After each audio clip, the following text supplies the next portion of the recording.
What's up, everybody? My name's Matt, and I'm going to show you how I am stippling my frame on my Glock 31.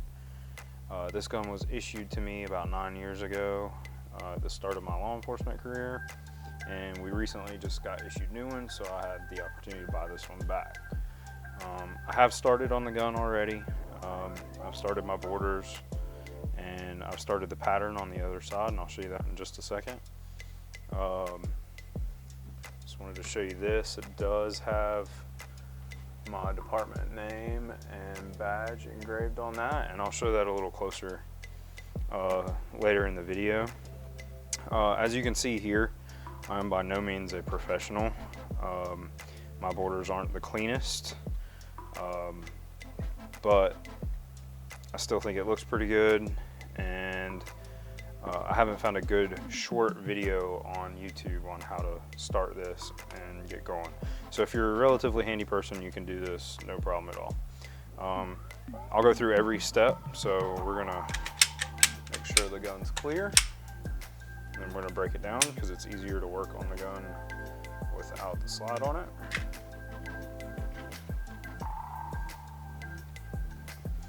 Okay, like I said, as you can see, I've already started on it. I'm using a U-shaped gouge to cut my borders, and then I will go back and clean those up later. So to start, I'm going to sand all of this down. I'm not saving my Glock logo. I want it to be completely gone, and we'll go from there.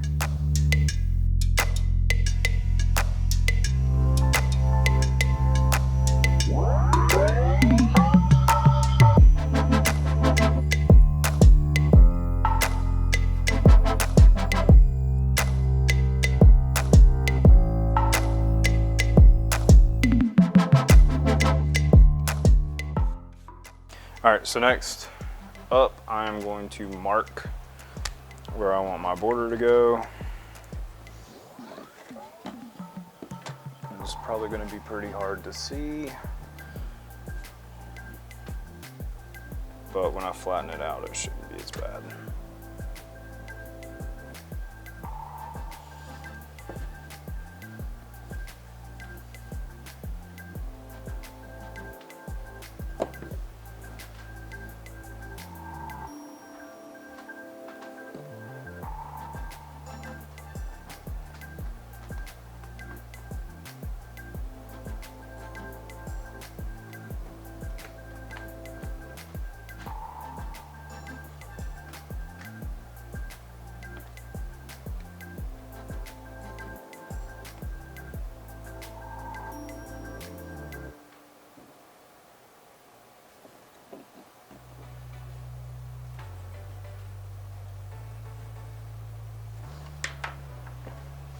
Okay, so you can kind of see the dots from my Sharpie there.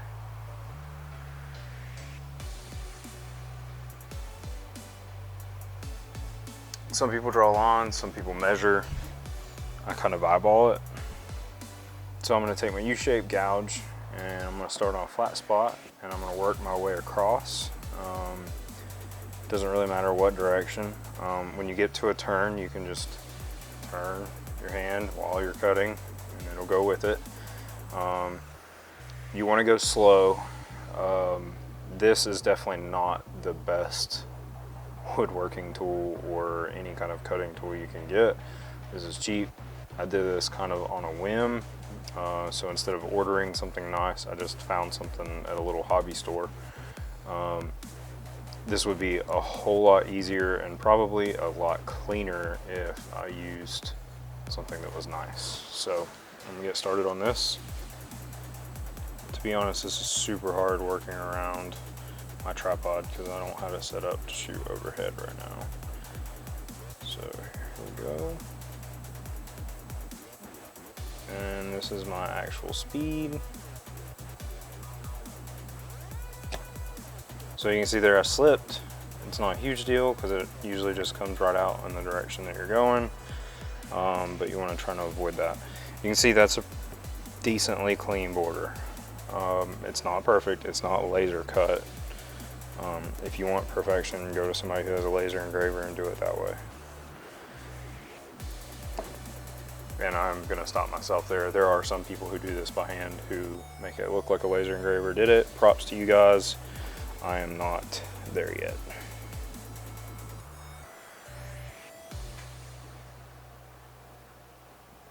So here I'm gonna make a turn.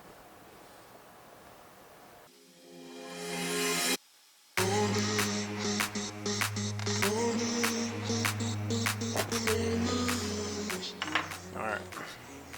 So you can see I didn't make a super straight line right here. I can probably go back and fix that a little bit.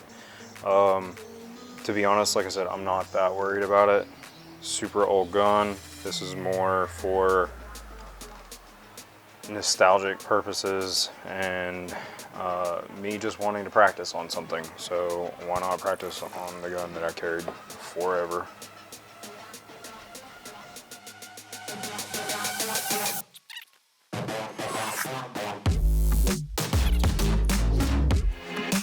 Again, using proper tools to do this would probably cut down 90% of my frustrations. But I'm impatient and didn't want to wait. So here we are.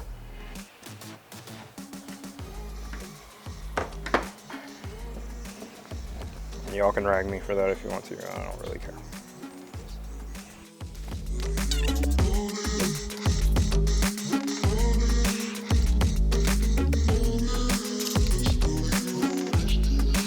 All right. So there's that border.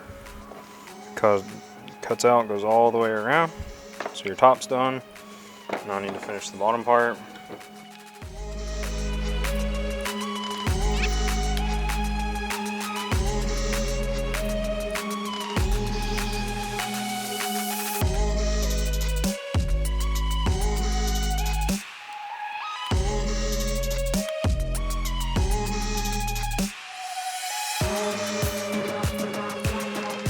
Now we get to do the fun part, which is actually taking your wood burner or whatever to the gun itself. I'm gonna go ahead and get started on this flat part since that's nice and in focus, and let you guys see what it looks like.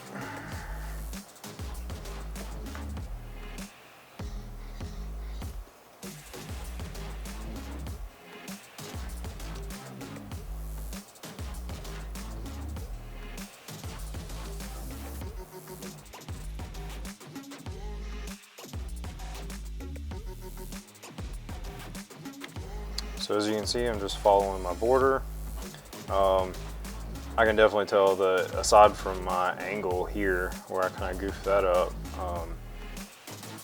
just doing this on the other side, which isn't perfect, just that little bit of practice has already resulted in a cleaner border, and it can only get better from here. So the more you do it, the better you're gonna get. It does mean you might have a janky looking border on one of your guns that you do, but I'm willing to pay that price because I love the way a stipple gun works. I plan on getting more wood burning tips in the future, and hopefully we'll do more guns as I go. Definitely don't breathe this smoke that's coming up. And I just caught myself doing a mistake that resulted in this, and that's laying my iron down too close. So you can see here earlier, actual reenactment of where I did that, and I caught the little heat shield right there. I definitely didn't want to do that. I wanted to keep that, but I said, you live, you learn. Make mistakes, you get better.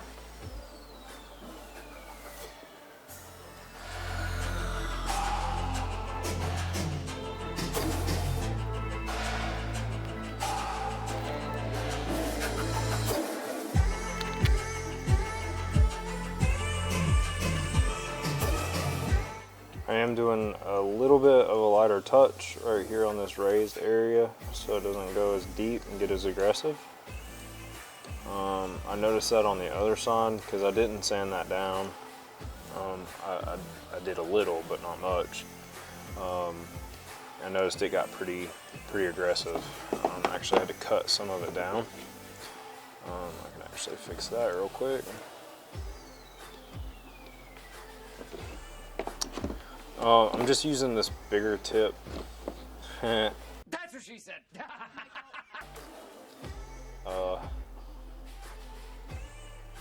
That came with the wood burning kit. It was super cheap. I think I paid like $9 for this at Hobby Lobby. I like the feel of this. It's not too aggressive, but it definitely gives you something else to hold on to.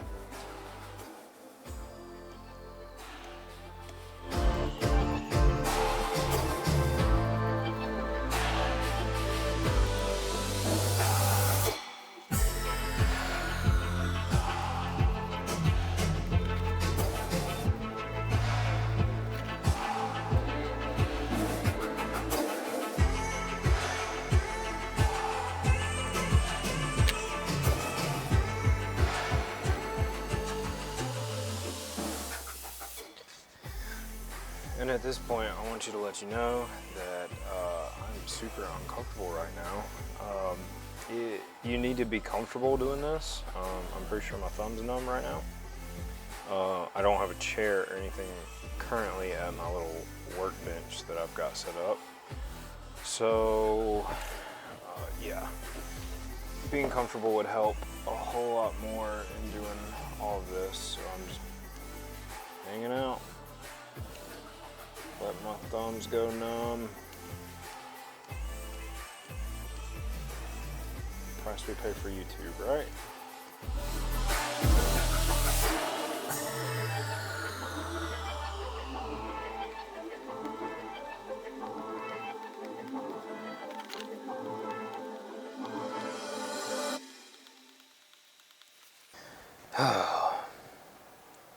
And on the second break that I'm taking, letting the blood go back to my hand, I just want to talk about doing the damn thing. I've been making videos, granted they're not fantastic videos, but I've been doing it for a long time. And I have never felt comfortable putting my voice into a video. I think everybody thinks that way, that they hate the sound of their own voice. I don't know, but I finally just told myself I was gonna do it. And who knows, I may sit down to edit this video and not actually do it. So I guess at this point I'm talking to myself. But I'm gonna do my best not to do that. So hopefully you're watching this with me shaking my head right now, getting rid of this Glock logo.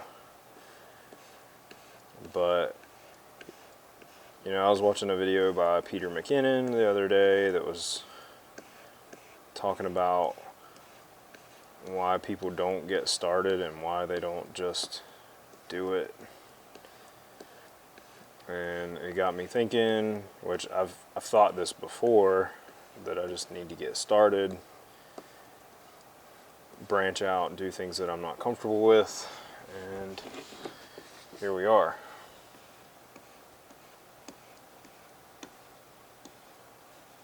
It may not be perfect, and he made a point of that, but it may not be perfect, but you still got to do it, and everything else will come later. And that's kind of what I'm going for. So thanks, Peter. I didn't copy you. I didn't go, "What's up, everybody?" You know, that's my favorite part of your videos, usually, aside from the B-roll, which there will be B-roll of this gun. Uh-oh. Fucked up.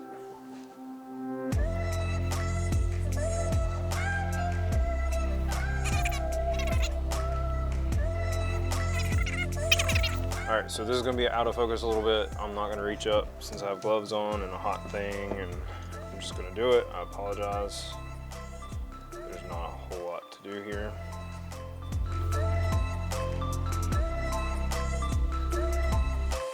Okay. A little bit more right here.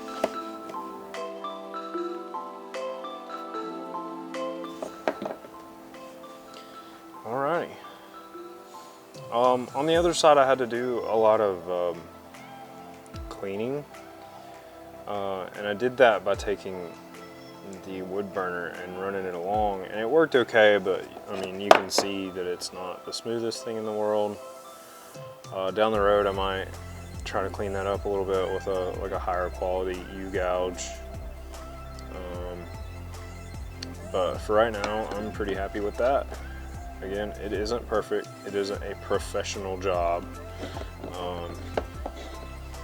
I'm not ever gonna sit here and claim it to be. I'm not ever gonna take anybody's money to do this. This is just, it's something that I wanted to make and I wanted to do myself. And I think it looks pretty good for the second time I have ever doing it. So that's it for right now. You can take and, let me turn this off. So you can take and use any little tools to clean it up. Around the mag release on the back side here, I did have to take a little carving knife and clean up the excess where it kind of spilled over a little bit while I was burning. And that was just to make sure my mag release is good and functioning. So I don't have to do anything else with that. When I did clean up with the actual wood burner along here, there was a little bit that I had to scrape off here. This side, I'm relatively pleased with it. In this light, you can see just about every single imperfection, but I think just in regular lighting conditions, it's not going to be that noticeable. It definitely feels better in the hand now.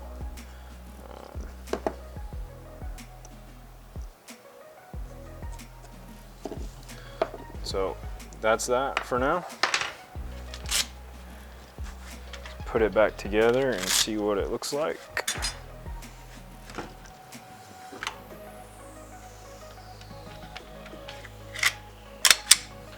Function check.